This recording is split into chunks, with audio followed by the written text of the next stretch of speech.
ណាគេខ្លះពងវ៉ាកងដែរឥឡូវកូនពៅវ៉ាកងឯណាតើតចុងខែ7បានចូលរៀនវិញអញ្ចឹងថ្ងៃនេះយើងអត់ធ្វើសក់ជូនកូនពៅទៅរៀនទេជូនកូនពៅទៅវាយបាល់ម្ដងឲ្យទៅដល់ថ្ងៃវាយបាល់គេងើបលះលហួនណាហើយនេះ jersey របស់គេវ៉ាកងនៅផ្ទះកុំឲ្យលេងទូរស័ព្ទច្រើនពេកឲ្យទៅវាយបាល់ខ្លះហើយទៅលេងកីឡាអញ្ចឹងគេទាធ្វើម៉ូតសក់ខ្វាំងអសងខាងជាប់ក្បាលគេហៅថា Dutch braid សំខាន់គ្រាន់តែខ្វាំងទៅប្រហោងតិចសោះហ្នឹងតវ៉ានោះទៅវ៉ាពីប៉ែកហ្នឹងនិយាយទៅទៀមទា perfection ចាអត់មានគិតថាបងស្រីខំធ្វើឲ្យសម្រាប់ខ្លួនខ្លះទេបានតែឲ្យធ្វើខ្លួនឯងតែសួរគ្រាន់ចិត្តចោលហើយគេទាដាក់បូដំបូងខ្ញុំទាញអាខ្សែបូចេញមកវារៀងវែងដែរក៏នឹកឃើញថាយកអាខ្សែហ្នឹងទៅពាន់ជុំវិញគ្រាន់ហ្នឹងទៅមានណាធ្វើចេញមកវាដកសិតតំណងណាកូនពៅមើល reaction ណោះ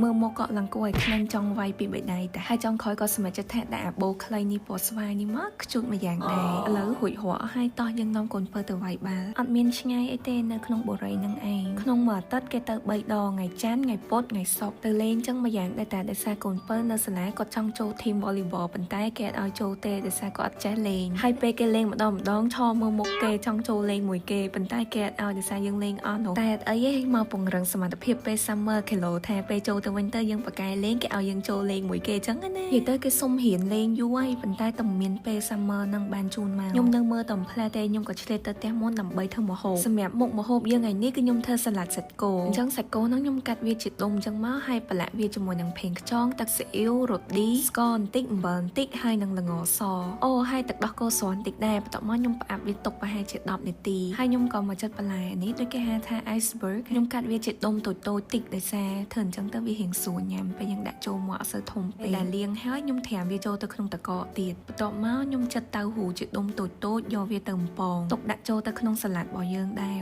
សម្រាប់ទឹកជ្រលក់វិញខ្ញុំធ្វើបែបរៀងជូរមានទឹកខ្មេះមាន olive oil ដាក់អំបិលបន្តិចម្រេចបន្តិចដុំស្ករមួយដុំហើយជាមួយនឹងល្ងសដែរបន្ទាប់មកកូរវាឲ្យសព្វទុកម្លែកសិនហើយបានយើងទៅចៀនសាច់គោនិយាយទៅចៀនកុំឲ្យឆ្អិនពេកតែខ្ញុំនេះដាក់រៀងជ្រៅដែរតែអត់អីទេប៉ុណ្ណឹងនៅញ៉ាំបានហើយបន្ទាប់មកខ្ញុំស្ងោរពងមាន់ពីគ្រាប់ចិតវាជាចំណិតតូចៗអញ្ចឹងគ្រឿងផ្សំដាក់នៅក្នុងសាឡាត់យើងមានប៉ុណ្ណឹងខ្ញុំតម្រៀបវាចូលជា2ចានខ្ញុំមួយកូនពៅមួយដំបូងខ្ញុំដាក់សាឡាត់នៅខាងក្រោមគេហើយបាទខ្ញុំដាក់សាច់តម្រៀបពីលើបន្ទាប់មកយកពងមាន់ដាក់ឲ្យម្នាក់មួយគ្រាប់ចុងក្រោយគេបាទខ្ញុំដាក់តៅហ៊ូចៀនរបស់យើងនៅខាងក្នុងហ្នឹងសូយ៉ាម្ហូបហ្នឹងមានតែប៉ុណ្្នឹងទេហើយចាំយើងស្រោចទៅជ្រលក់តាមក្រោយមកឥឡូវកូនពៅគេមកដល់ផ្ទះវិញហើយមុនហ្នឹងប៉ាទៅយកមកដល់ភ្លាមគេលួចមើលម្ហូបសិនហើយបានទៅលាងដៃចង់ប្រាប់ថាមុខម្ហូបមួយមុខនេះអ្នកនរគ្នាកុំធ្វើតាមណាដោយសារ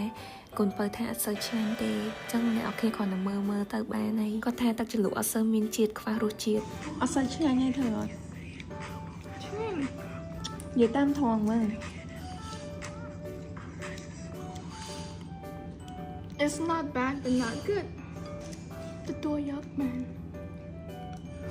បានធ្វើតែពាក្យទទួលយកបានទេតែថែមម្ទេសហុយមកឆ្ងាញ់ដែរតាអ្នកនរគ្នាសំខាន់អត់សូវឆ្ងាញ់មែនណាប៉ុន្តែកលែងមកមើលចានអស់លីហេមិនទៅអញ្ចឹងវិញញ៉ាំអីហើយពួកខ្ញុំដាក់ទឹកល្ពៅហើយនឹងទឹកព្រិលពីខាងប្រជាប្រិយម្នាក់ម្ដងណាគេអត់ទាន់ដែរបានសាកទឹកល្ពៅនៅប្រជាប្រិយហ្នឹងខ្ញុំ highly recommend ហ្មងឆ្ងាញ់ខ្លាំងណាស់បើដូច Emily ទៅមកពីវាយបាល់ចឹងហត់ណាដាក់ជាមួយទឹកព្រិលហ្នឹងក៏ឆ្ងាញ់ដែរក្នុងហ្នឹងមានតាំងពីពធាហើយគ្រឿងផ្សេងទៀតតែសំខាន់ favorite របស់ខ្ញុំគឺទឹកល្ពៅបេះហ្មងអញ្ចឹងសម្រាប់វីដេអូថ្ងៃហ្នឹងគឺមានតែប៉ុណ្្នឹងទេបាយបាយ